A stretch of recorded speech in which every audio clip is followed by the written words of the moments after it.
Daily. Taste the Daily. తిరుమలలో వైకుంఠ ఏకాదశి రద్దీ కనిపిస్తోంది. వసతి కోసం భక్తులు తీవ్ర ఇబ్బందులు పడుతున్నారు. సిఆర్ఓ దగ్గర గదుల కోసం బారులు తీరారు భక్తులు. ఈ రోజు శ్రీవారి దర్శనం ఉన్న భక్తులకి రూమ్లు లేవని టీటీడీ అధికారులు ప్రకటించారు.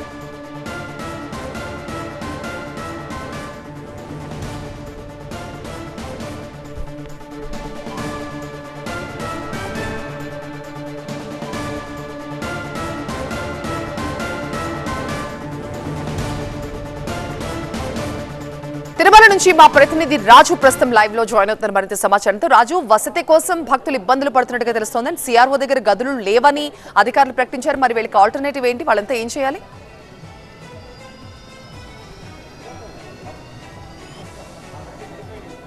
సిఆర్ఓ దగ్గర అయితే భక్తుల రద్దీ కొనసాగుతోంది. వసతి కోసం అయితే భక్తులు ఇబ్బంది పడుతున్నట్టుగా స్పష్టమవుతోంది. ముందుగానే టీటీడీ ప్రకటించింది, ఎవరైతే సర్వదర్శనం చేసుకునే భక్తులు వస్తారో వాళ్లకు వసతి కల్పించడం కష్టమని ముందు నుంచి చెప్తున్న నేపథ్యంలో ఉదయం నుంచి కూడా అనౌన్స్మెంట్ అయితే జరుగుతోంది.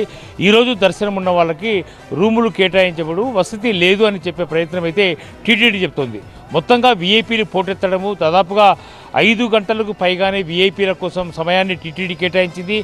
1 గంట 20 నిమిషాల నుంచి 6 గంటల 50 నిమిషాల వరకు కూడా వీవీఐపీలకే శ్రీవారి దర్శనాన్ని కల్పించింది. ఉత్తర ద్వార దర్శనం చేసుకున్న వారిలో ప్రముఖుల్లో తెలంగాణ సీఎం రేవంత్ రెడ్డితో పాటు రాష్ట్ర మంత్రులు పెద్ద ఎత్తున వచ్చారు.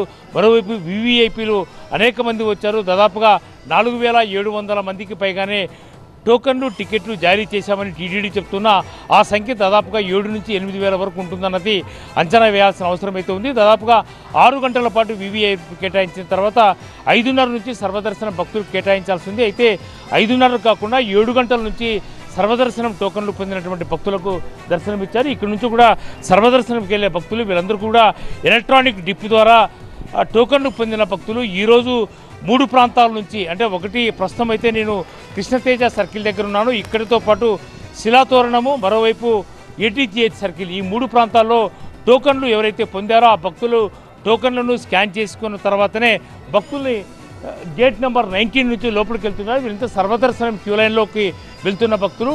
వీళ్లకు దర్శనము దాదాపుగా 2 నుంచి 3 గంటల లోపల అయిపోయే అవకాశం ఉంది. ఆ తర్వాత ఏటీజీఎస్ సర్కిల్, మరో సర్కిల్ నుంచి కూడా భక్తులను అనుమతిస్తున్న పరిస్థితి కనిపిస్తోంది.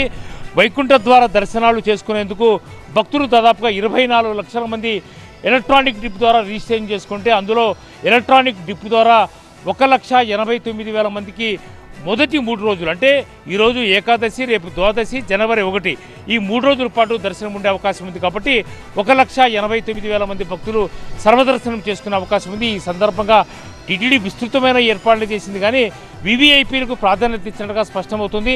సామాన్య భక్తులకు వసతి దొరక ఇబ్బంది పడుతున్న పరిస్థితి అయితే తిరుమలలో కనిపిస్తుంది. మనం చూడొచ్చు, సర్వదర్శనం చేసుకునే భక్తులకు టైం కేటాయించిన సమయానికే మీరు తిరుమలకి రండి అని చెప్పి అప్పీల్ చేస్తున్నటువంటి పరిస్థితుల్లో సర్వదర్శనం భక్తులు ఎవరైతే ఉన్నారో వాళ్ళు అదే సమయానికి వస్తే ఒక 2 గంటల లోపలే దర్శనం చేయించాలనేది టీటీడీ లక్ష్యం. ఆ రకంగా చేస్తున్న పరిస్థితి కనిపిస్తుంది.